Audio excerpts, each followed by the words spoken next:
Setiap orang pasti pernah merasakan yang namanya jatuh cinta. Dan hampir setiap orang yang pernah jatuh cinta juga pasti pernah merasakan patah hati. Baik patah hati akibat putus hubungan, gebetan yang jadian dengan orang lain, atau penyebab-penyebab lain. Patah hati terkadang terasa nikmat, yaitu setelah menangis berjam-jam dan akhirnya ketiduran, lalu bangun dengan perasaan segar kembali.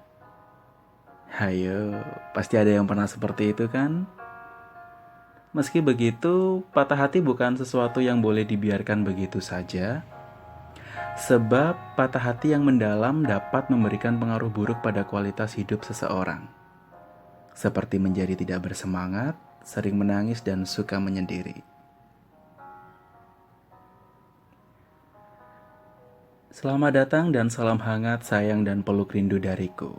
Bertemu lagi via suara bersama aku, Arul, di podcast Lenkarita. Lensa, kata, dan cerita.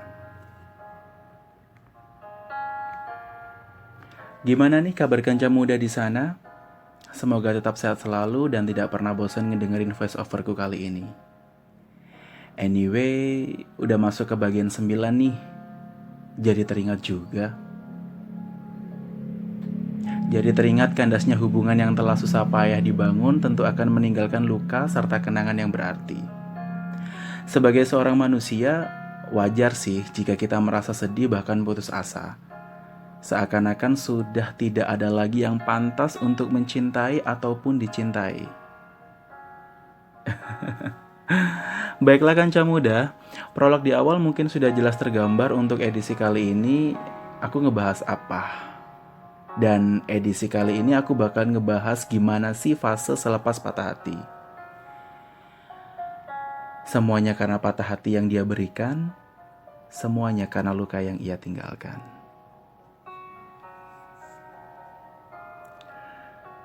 Semoga podcast edisi kali ini bisa ngebantu pendengar setia Lenkarita, teman-temanmu, sahabatmu, atau siapapun yang mungkin ngerasain hal yang sama. Dan silakan diarahin ke video ini jadi mereka pasti bakalan dapat input yang sama. Sama kayak kamu ngedengerin ini. Yuk langsung saja kita mainkan.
Susah rasanya melupakan hal-hal bahagia yang pernah kita lalui bersama dengan orang yang pernah singgah di hati kita. Berusaha untuk move on pun tidak semudah seperti membalikkan telapak tangan. Hal paling sedih dan kecewa yang pernah dia lakukan pun seolah-olah menghilang begitu saja ketika kita mengingat kebahagiaan di waktu dulu.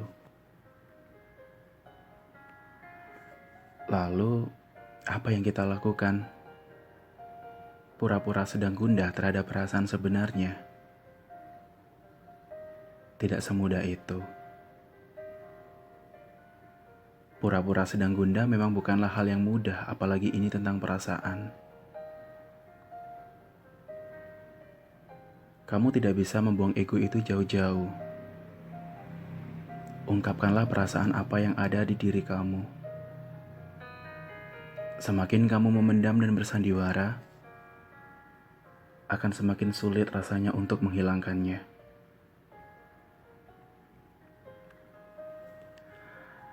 Kanca muda, mendengar podcast yang setia ini juga pernah diadaptasi dari teori kesedihan oleh Kubler-Ross. Setidaknya ada beberapa fase patah hati yang harus kamu dan saya lalui setelah cinta yang tadinya terasa manis seperti coklat mendadak berubah menjijikkan serupa kotoran burung. Pertama, setelah diputusin atau mutusin dalam sebuah hubungan cinta, kamu bisa saja merasakan dua opsi ini. Sangat sedih atau lega. Tapi, setelah pernyataan itu, kamu mungkin akan merasakan satu hal yang sama.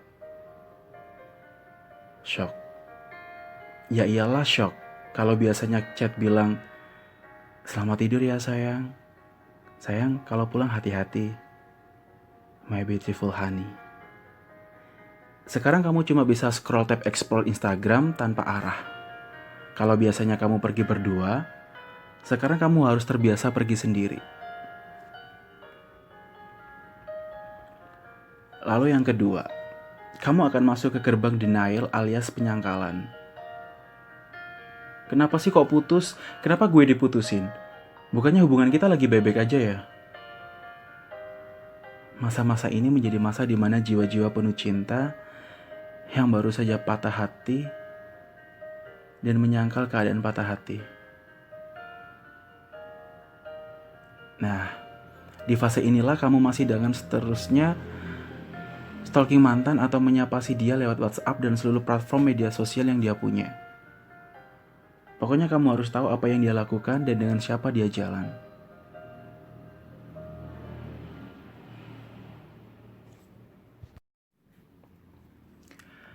Terus lanjut yang ketiga. Kamu akan memilih untuk mengisolasi diri sendiri. Artinya, setelah menerima dukungan dari sahabat dan orang terdekat, kamu bakal mulai lelah dan akhirnya melipir dalam kesendirian dan kesunyian hati. Lanjut yang keempat. Kamu akan marah. Ya marah, mungkin sangat marah. Kenapa dia minta putus?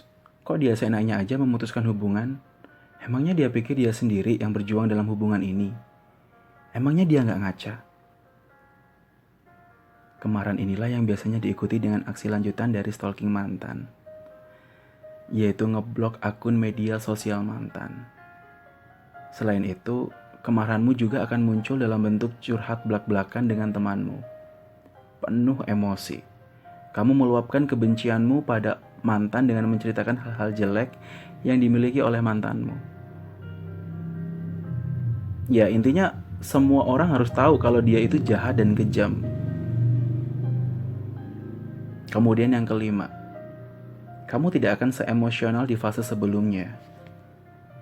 Kamu justru akan masuk ke fase patah hati di mana kamu mulai berandai-andai. Setelah marah-marah, bukannya langsung move on, kamu malah teringat lagi hal-hal baik yang pernah ia lakukan. Tak pelak, kamu pun berandai-andai. Bakal gimana jadinya kalau kamu dan dia tidak terhanyut pada pertengkaran yang berujung putus? Gimana pula jadinya kalau hari ini kamu masih merayakan tahun jadian yang kesekian dengannya? Sedih ya kanca muda? Lanjut yang keenam, kamu mungkin saja putus asa, bahkan mengalami depresi ringan. Rasa sedih yang mendadak karena teringat masa lalulah yang jadi alasannya.